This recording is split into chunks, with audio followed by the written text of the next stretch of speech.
गणेश गीता 5वां अध्याय योग वृत्ति की प्रशंसा। श्री गणेश जी बोले, हे राजन, जो श्रुति और स्मृति में कहे हुए कर्मों को फल की इच्छा ना करके करता है, वह योगी कर्म का त्याग करने वाले योगियों से श्रेष्ठ है। हे महाभुज, मेरे मत में योग प्राप्ति के निमित्त कर्म ही कारण है। योग सिद्धि की सिद्धि के निमित्त शम और दम ही कारण है। इंद्रियों के विषयों का संकल्प कर कर्म करने वाला अपना शत्रु होता है, और जो उनकी इच्छा ना कर कर्म करता है, वही योगी सिद्धि को प्राप्त होता है। एकमात्र आत्मा ही आत्मा का मित्र और शत्रु है। यही ज्ञान होने से उद्धार करता है और यही अज्ञान होने से बंधन में डालता है, दूसरा कोई नहीं। मान अपमान, सुख दुख, बंधु साधु, मित्र अमित्र, उदासीन द्वेषी, मिट्टी के ढेले और सुवर्ण इत्यादि में समान बुद्धि रखने वाला जितेंद्रिय विज्ञानी जितात्मा सदा योग का अभ्यास करता रहे, जब तक कि उसको योग की सिद्धि ना हो जाए। जो संतप्त हो, श्रांत हो, व्याकुल, शुद्धित अथवा व्यग्र चित्त हो, वह योगाभ्यास ना करे। अति शीतकाल अथवा अति उष्ण, अग्नि, वायु और जल की अधिकता देश वाले, जिस स्थान में ध्वनि अधिक हो, जो टूटा फूटा हो, गोष्ठ अग्नि के निकट, जल के निकट, कूप के निकट, शमशान, नदी, दीवार के निकट तथा जहाँ शुष्क पर्ण का शब्द सुनाई पड़ता हो, चैत्य वृक्ष के नीचे, बांबी वाले स्थान में और पिशाच आदि से युक्त स्थान में योग ध्यान पारायण योगी योगाभ्यास ना करे। स्मृति का लोप होना, गूंगापन, बधिरता, मंदता, ज्वर, जड़ता, ये सब दोष अज्ञान से योगी को होते हैं।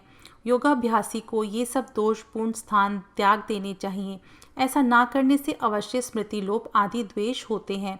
अतः उपयुक्त स्थानों में योग साधन ना करें।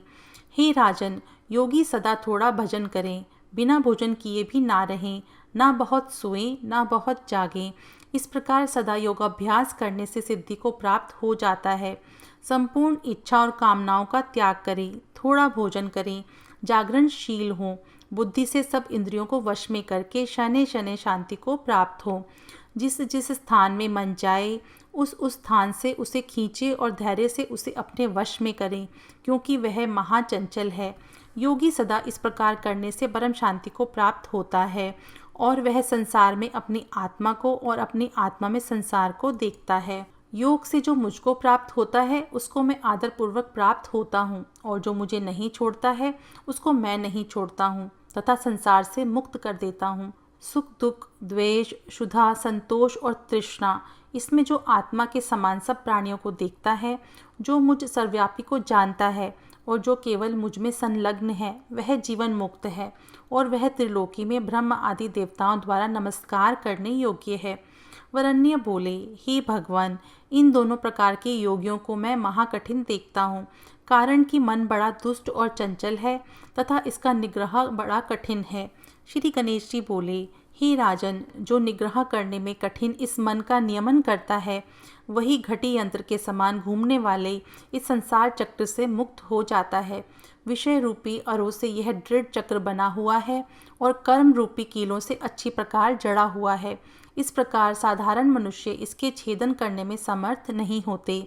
अतिशय दुख, वैराग्य, भोग में तृष्णा का त्याग, गुरु की कृपा, सत्संग, ये सब इस मन के जीतने के उपाय हैं। योग सिद्धि के निमित्त अभ्यास से मन को अपने वश में करें। हे वरन्य, बिना मन के जीते योग महाकठिन है।